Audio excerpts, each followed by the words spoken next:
It's wild to me how hard I ran this watch back in the day. Then as I started getting into other accessories, I threw it in a bucket with some other cables and chargers and adapters. Years just sitting there, pulled it back out recently, charged it up, and it's ready to go for more.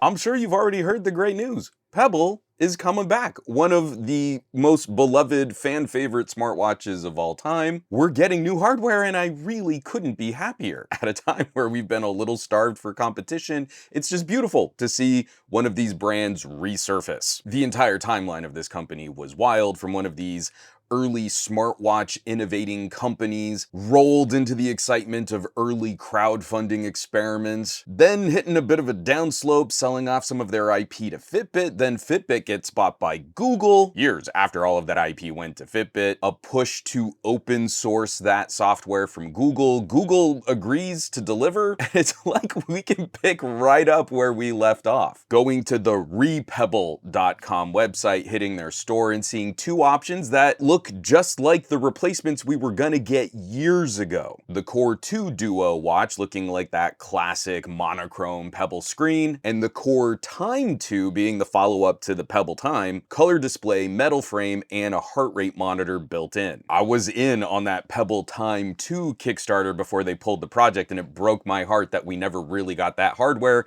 out into people's hands. And now with these pre-orders, if we're lucky, maybe we'll get this hardware in December of 2025. I'm kind of just tacking this on to the time of that original Pebble Time 2 Kickstarter project. This is the longest roadmap to getting my Pebble Time 2.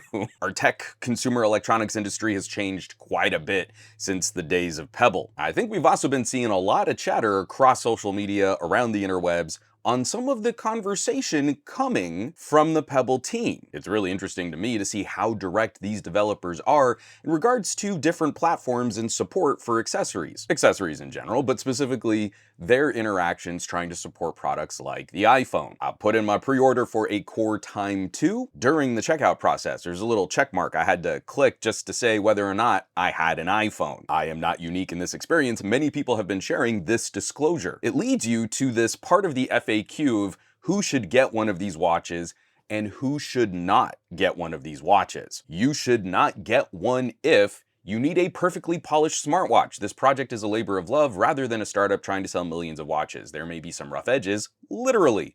Things will get delayed, some features will not be ready at launch, things could break, things could not last as long as you'd like. The only thing we can guarantee is that it will be awesome and a lot of fun.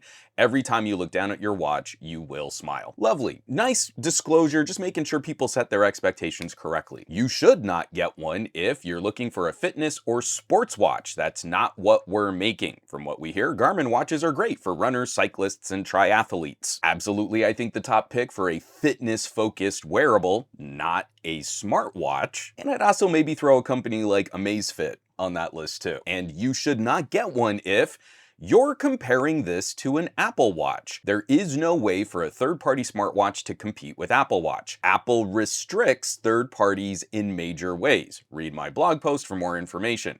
For example, third-party watches on iOS cannot send replies to notifications. These watches are not made for everyone. We want to be upfront with you about what to expect. I've really enjoyed this direct pushback against marketing efforts. Hey, here's where the problems are, and it's really not our product, it's how Apple is supporting these types of initiatives. Even today, I bet just based on the thumbnail of this video, I'm gonna get some comments about, well, I mean, if they're needing to get special treatment. A lot of people that are gonna roll into that conversation and just blindly support Apple because that's one of their favorite brands. But that's not really a fair assessment of what's going on here. Apple likes to do this thing where they kind of break features and functionality on competing products and then give themselves preferential treatment so their products and services just work. Ecosystem, seamless synergy, corporate marketing speak, blah, blah, blah. This isn't just a developer airing some dirty laundry or being sour grapes. They're not saying, oh, we can't compete with the Apple Watch because the Apple Watch is so good. They're saying if you own an iPhone, then Apple is purposely breaking functionality that would support other products better. We click through on that link on the Repebble site, and we're gonna get this list. I'll drop this link down in the comments. I'm just reading through what they posted here.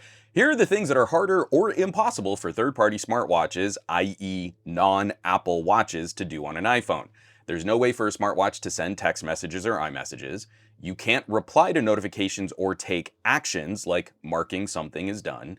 It's very difficult to enable iOS apps to work with Pebble. Basically, iOS does not have the concept of inter-process communication, IPC, like on Android. What we did before was publish an SDK that other apps like Strava could integrate to make their own BLE connection to Pebble. It was a clunky quasi-solution that other apps did not like because it was hard to test, among other things. Think about you're an accessory maker, you make a watch. How many millions of those watches do you have to sell before you get app developers interested in plugging in your SDK into the back end of their app, rather than having some kind of framework that the iPhone could use to communicate to these other accessories? Back to the list, moving on. If you accidentally close our iOS app, then your watch can't talk to the app or the internet. Still not great. Still not like how we should expect computers in the year 2025 to handle these types of personal area network devices. Impossible for watch to detect if you're using your phone, so your watch will buzz and display a notification even if you are staring at your iPhone. You can't easily sideload apps on an iPhone, and that means we have to publish the app on the iPhone App Store. This is a gigantic pain because Apple. Every update comes with the risk that a random app reviewer could make up some BS excuse and block the update. Because of iOS App Store rules, it would be hard for us to enable third-party watch face app developers to charge for their work, i.e. we can't easily make an app store within our app. Again, if you want to monetize that work, make up other little applets that people could pay for, even though Apple contributes nothing to that experience and blocks their ability to make an in-app app store for their products, you still got to give Apple a cut of everything you do. And this blog post is roughly 10 years old. They have a little update at the end of it. Here's the kicker. It sounds like the situation has actually gotten worse. This 2024 class action lawsuit against Apple states that you must set notifications to display full content previews on your lock screen for them to also be sent to a third-party watch, a new restriction added in iOS 13.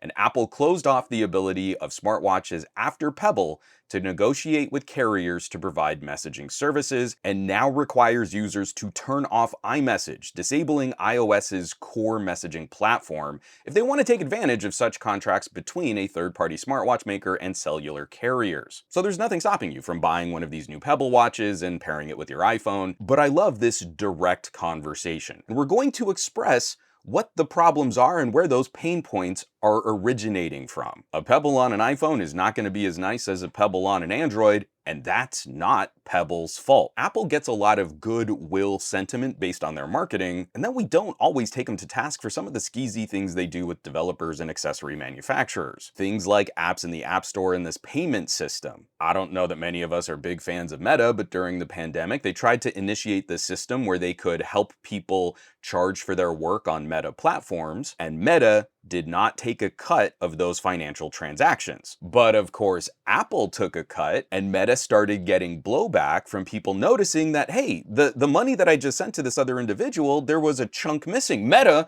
must be breaking their promise and taking a cut of these transactions. And when Meta tried to clearly delineate, clearly define what the situation was, Apple blocked their app updates. I am no fan of Meta. I choose not to do business with Meta in any way that I can possibly prevent ever having to touch Meta products. But the same thing also happened with WordPress. Apple likes to get in the way between consumers and developers, and they're really good at making it look like it's everyone else's fault that things aren't working the way they should. And what's funny is I genuinely don't really have a problem if Apple wants to wall everything off and just say, hey, nothing works on our stuff except our own accessories, apps, and services. But that's not really what's happening. Apple is trying to present this image as being this really broad global market leader of a tech brand, while they're creating all of these proprietary systems that they get the benefit of and that blocks competition on their platforms. We can go example after example after example, and if you're a fan of Apple, then you can still sit back and say, well, it's Apple's products and they should be allowed to do whatever they want with Apple's products. But we also have a consumer education gap where people don't really understand the harm that has, the chilling effect that this kind of block can have in making better accessories and making better products. Someone please clue me in the comments if I maybe have this wrong, but I don't see any good smartwatch competition on iOS, you have the Apple Watch, and that's about it. I am very clearly drawing a line between fitness tracking devices that can, keep track of all your stats and heart rate and blood ox, and they can get some basic notifications pinged to your wrist, but then they can't really do anything coming back. See, I don't wear a smartwatch for granular fitness tracking. I get steps, I track my heart rate, and that's good enough for me. I wear a smartwatch because I like the other little applets and services and rich notification support, where my watch becomes a gatekeeper so I don't have to keep pulling my phone out of my pocket if I just want to send my wife a reply to a text. That is the line in the sand that I'm drawing. If your watch can do all that, then it's a smart watch with a proper computery operating system. And if it can't do all that, then it's a really nice fitness tracker. Garmin's make incredible, really nice, beautiful, functional fitness trackers, but I can't call them smartwatches until I can Dick Tracy a reply to any notification that comes to my wrist. I think that leads us to the situation we have today where a lot of these manufacturers want to make sure that their product can kind of work in both Apple and Android ecosystems. So why go through all the effort of trying to improve the functionality of your wearable if only half, and in the United States, likely less than half of your potential consumer base is going to be able to use all of those features? That's development costs you don't really need. Apple's putting up a brick wall, so we'll just run right up to the brick wall that Apple has created, and that's where our products are going to live. Only it's not one company doing that, it's every company doing that because Apple is building that wall. But even if we like the brand and we like their marketing, we should still try to acknowledge that this is a consumer chilling effect. And ultimately, it's not good for competition, and if we don't have good competition, then our products really don't get better. There's no incentive for Apple to do anything dramatic because they can just block products from doing better things on their platforms. We can point to app developers and accessory manufacturers and smaller players and just say, well,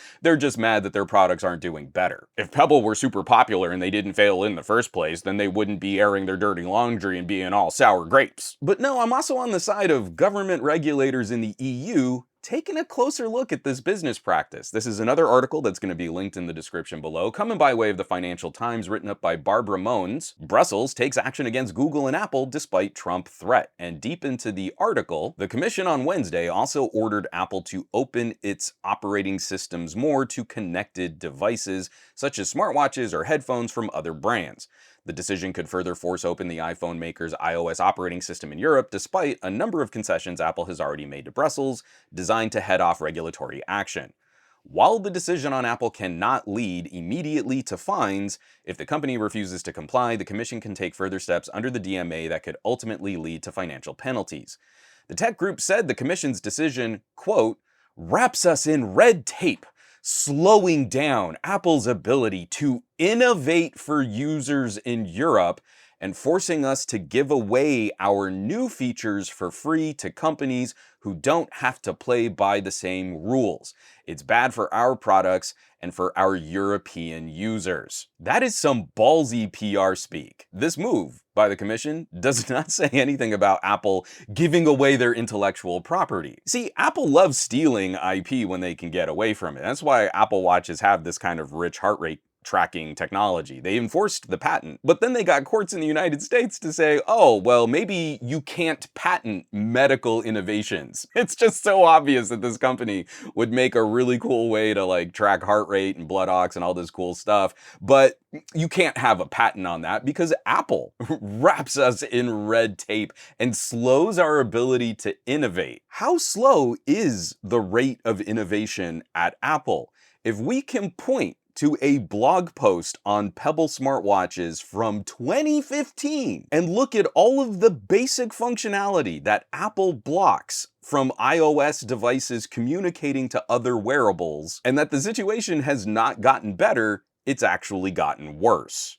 Don't get me wrong, we know it can take Apple a really long time to get there. According to all of the tech journalists that were so enamored with Apple's potential solution for a face-mounted display, that Apple's been working on glasses since 2006 with really nothing to show except for a mixed reality headset. But I digress. I think it's a pretty lame PR response. But it's a business trend that we really need to keep our eye on. Apple makes sure that their earbuds and their smartwatch have all these proprietary little bits that ensure their experience cannot be replicated by competing products. And we can point this out and we can say, hey, the Android solution to this is a bit more open. It's a bit more broad. There's more you can do. To get a really good experience, you don't just have to buy the earbuds from the same company that made your phone. There are a lot of options that can plug and play and cross-pollinate. Choice can be overwhelming for some folks, but we do like that these different options force improvements in products, and competition makes everything better. But Apple has been really successful with this strategy. So moving into this new era, like earbuds, when we look at the options coming from Samsung, instead of broadly supporting open functionality, like